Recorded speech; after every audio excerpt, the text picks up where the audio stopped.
Psalm 109.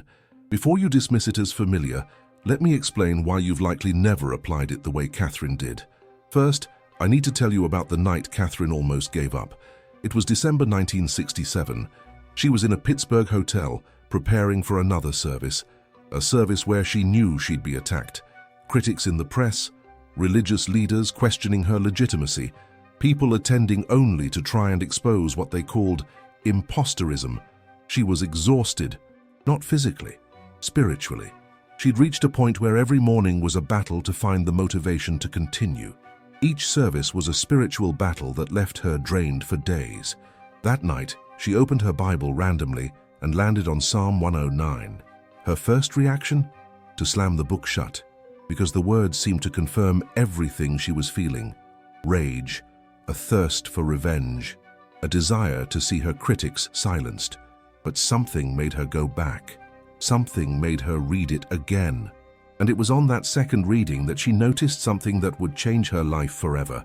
The psalmist wasn't asking for revenge. He was asking for justice. He wasn't invoking curses.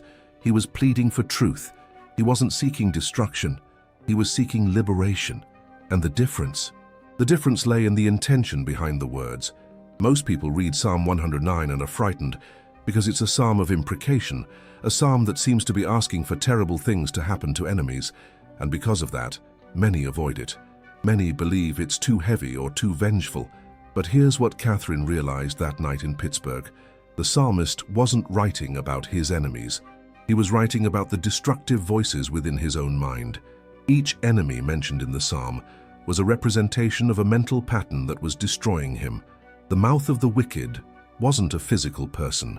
It was the inner voice that constantly criticized him. The deceitful man wasn't a neighbor. It was the part of him that lied to himself. The enemies surrounding him weren't other human beings.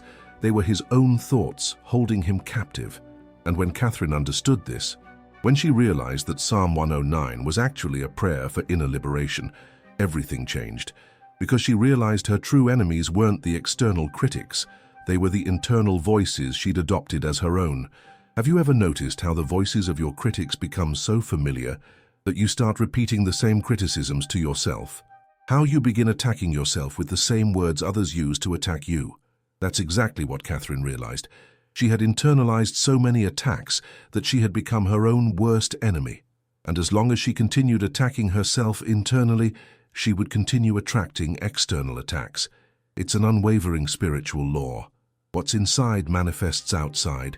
If you're at war with yourself, you'll attract war with others.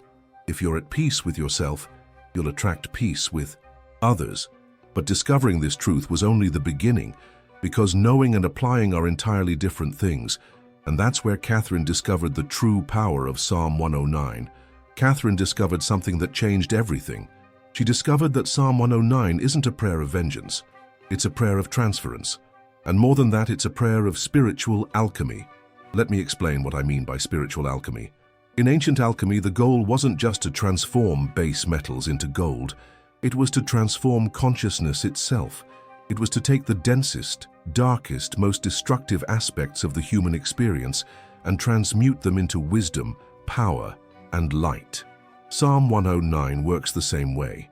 It takes the destructive energy being directed at you and transmutes it into spiritual power, not through resistance, not through blocking, but through alchemical transformation. When someone projects anger at you, instead of absorbing that anger or returning it, you transmute it into compassion. When someone projects envy at you, instead of feeling guilty or defending yourself, you transmute that envy into inspiration. When someone projects fear at you, instead of being afraid or trying to reassure them, you transmute that fear into courage. But here's the secret Kathryn took years to discover. This transmutation doesn't happen through willpower. It doesn't happen through mental techniques. It happens through a fundamental shift in your spiritual identity. You need to stop identifying with the person being attacked. You need to stop seeing yourself as a victim. You need to stop believing you're vulnerable. Because as long as you identify with vulnerability, you'll attract situations that will confirm that vulnerability. When you truly understand this, when you truly embody this and you realize that every attack you receive is, in fact, an opportunity to demonstrate your unwavering strength, Every criticism is an opportunity to demonstrate your steadfastness. Every attempt to diminish you is an opportunity to demonstrate your magnificence. And this demonstration doesn't happen through reaction. It happens through non-reaction. It happens through remaining at peace while others are in chaos. It happens through radiating love while others radiate fear. It happens through being a living example that it's possible to be untouchable. But there's a price. And the price is that you need to die, not physically. You need to die to the identity you built based on the opinions of others. You need to die to the need for approval. You need to die to the fear of rejection. You need to die to the illusion that you are small, weak, vulnerable. And this death is terrifying. Because this false identity has become so familiar that you believe it's who you really are. You believe that without this identity, you wouldn't exist. Kathryn went through this death, and she told me it was the 3 most terrifying days of her life, because she didn't know who would be on the other side. She didn't know if she'd still be able to love. She didn't know if she'd still be able to serve. She didn't know if she'd still be human. But when she emerged on the other side, when she completed this spiritual metamorphosis, she discovered something extraordinary. She discovered she hadn't lost anything essential. She had only lost the limitations she believed defined her, and from that place, from that true identity, she began to apply Psalm 109, not as a vulnerable person begging for protection, but as a powerful spiritual being claiming her right to peace, to truth, to justice. Let me explain. When you're under spiritual attack, when dangerous people have power over your life, there's a specific energy circulating, an energy of destruction, of control, of domination. This energy needs to go somewhere. Most people try to block this energy. They try to shield themselves from it. But blocking doesn't solve the problem, because the energy is still there, pressing, seeking a crack. Psalm 109 does something different. It doesn't block the energy. It redirects it. It takes the destructive energy aimed at you and sends it back to the source, not as revenge, but as natural justice. It's like a spiritual mirror. When someone projects destructive energy at you, the mirror reflects that energy back to the person, allowing them to see exactly what they're doing, and when they see it, they stop. But for this to work, you need to understand the difference between justice and revenge. Revenge is personal. Justice is universal.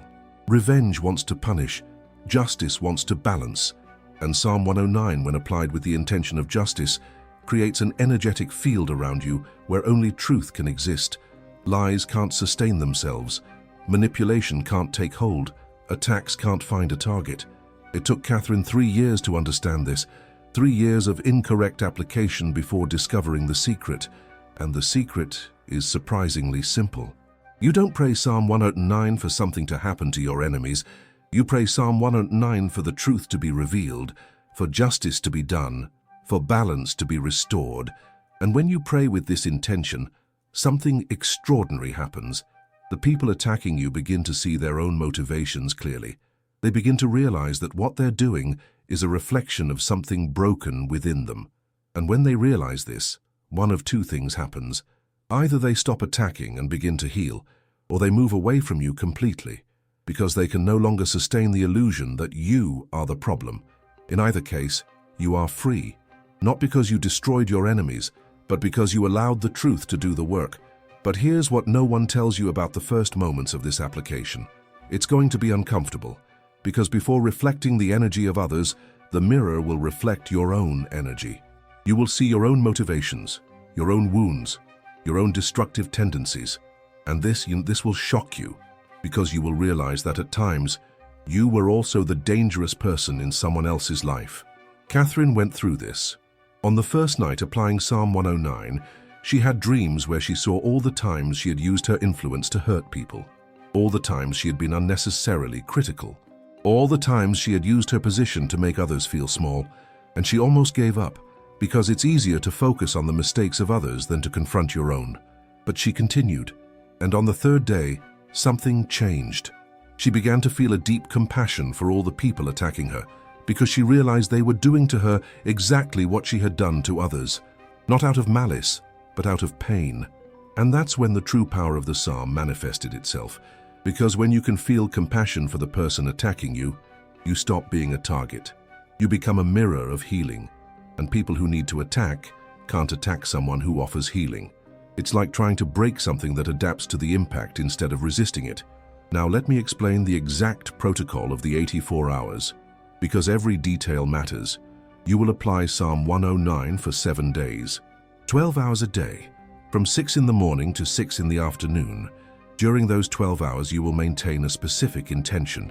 The intention that the truth be revealed and justice be done in all situations where you are being attacked. Why from 6 in the morning to 6 in the afternoon? Because those are the hours of light, and light is transparency. During those hours, you are asking for everything to be brought to light, not to punish, but to heal.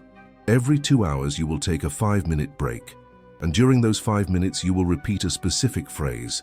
A phrase that Kathryn discovered amplifies the power of the psalm. The phrase is, "May the truth be revealed with love. May justice be done with mercy. May balance be restored with wisdom." Seems simple? It is. But simplicity is what makes it powerful. Because when you're holding a complex intention, some of your energy is lost in the complexity. When the intention is simple and clear, all your energy is focused on the result. But there's one crucial thing. During these 84 hours, you cannot speak ill of anyone. You cannot complain. You cannot gossip. You cannot get involved in drama. Because every negative word you speak breaks the energetic field you are creating. And this is harder than it seems. Because when you're being attacked, when people are being unfair to you, the natural tendency is to vent, to seek allies, to tell your side of the story. But during these 84 hours, you need to maintain silence about the conflicts. Not because you're denying reality, but because you're allowing a larger reality to manifest. Kathryn failed 3 times before she managed to complete the 84 hours without breaking the silence. And each time she failed, she had to start over. Because there are no shortcuts, there's no reduced version. You either do it completely or it doesn't work. Why is it so specific? Because you're dealing with spiritual laws, and spiritual laws are as precise as physical laws. You can't break the law of gravity a little bit. You can't apply half a protocol and expect a complete result. But when you manage to complete the 84 hours, when you manage to maintain the pure intention for 7 full days, something extraordinary happens. You realize you no longer need to defend yourself. Because you are no longer perceived as a threat by people who attack out of fear, and you are no longer seen as a target by people who attack out of envy. You become transparent, not invisible, transparent. People see through you and find only truth, and truth cannot be attacked. It can be denied, it can be ignored, it can be distorted, but it cannot be attacked. And when you become transparent, the people who were attacking you have 2 options. Either they stop attacking and begin to heal, or they move away from you completely. Both options are victories, because your goal is not to punish your enemies. Your goal is to break free from destructive dynamics. But there's something more. Something Kathryn only discovered after applying the protocol multiple times. Something she called the ripple effect. When you become untouchable, when you stop participating in destructive dynamics, it creates an energetic field around you. And this field, it affects everyone who comes into contact with you. People who are used to creating drama can no longer create drama in your presence. People who are used to manipulating can no longer manipulate in your presence. People who are used to competing can no longer compete in your presence. Not because you're doing something to them, but because you stop fueling those dynamics. And when you stop fueling them, they naturally dissolve. It's like stopping to feed a fire. You're not attacking the fire, you're not fighting the fire, but you simply stop giving it fuel. And without fuel, the fire goes out on its own. But here's what might happen during those 7 days. You might feel like you're losing relationships. You might feel like people are distancing themselves from you. You might feel like you're becoming lonely. This is normal. It's part of the process.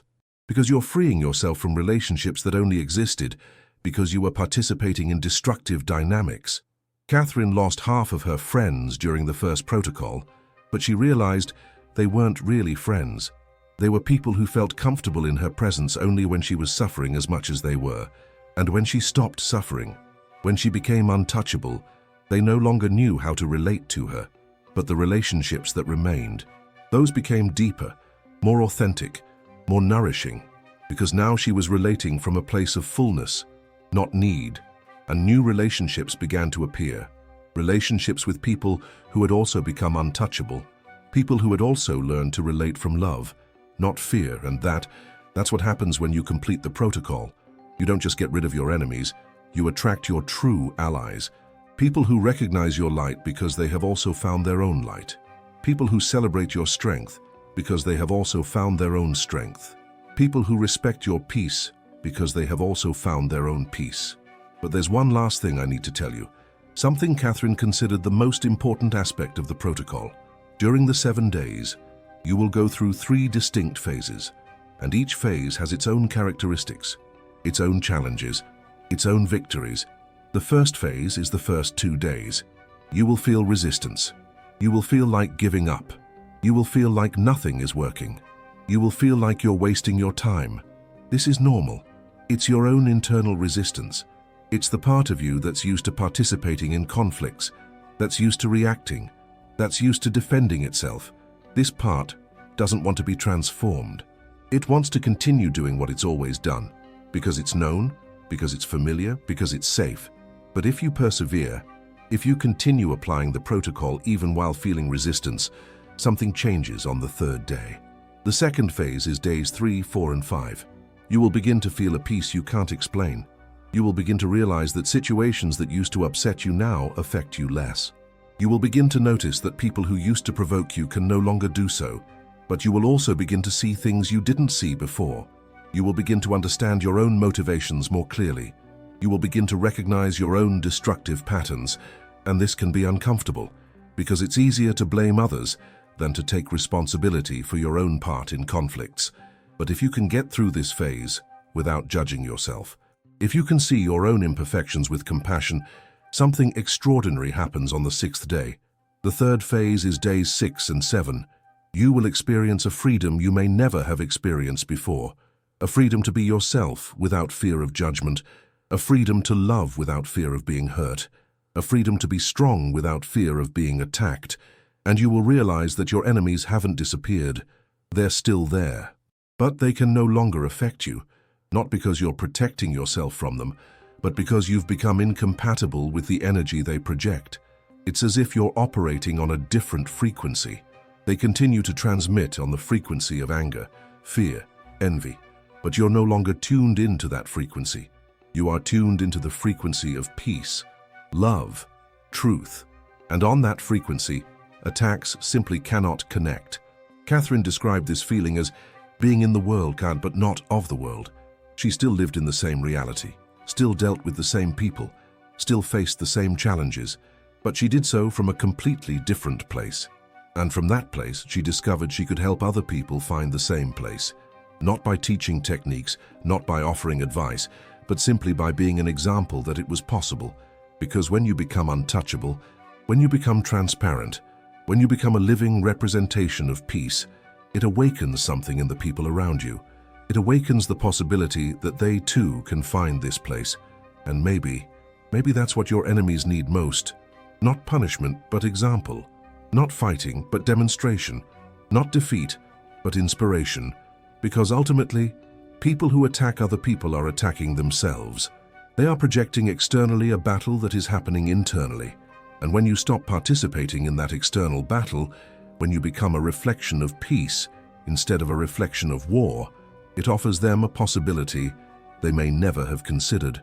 The possibility of stopping the fight, the possibility of finding peace, the possibility of healing. And if they don't choose that possibility, if they continue on the frequency of war, they simply won't be able to find you anymore.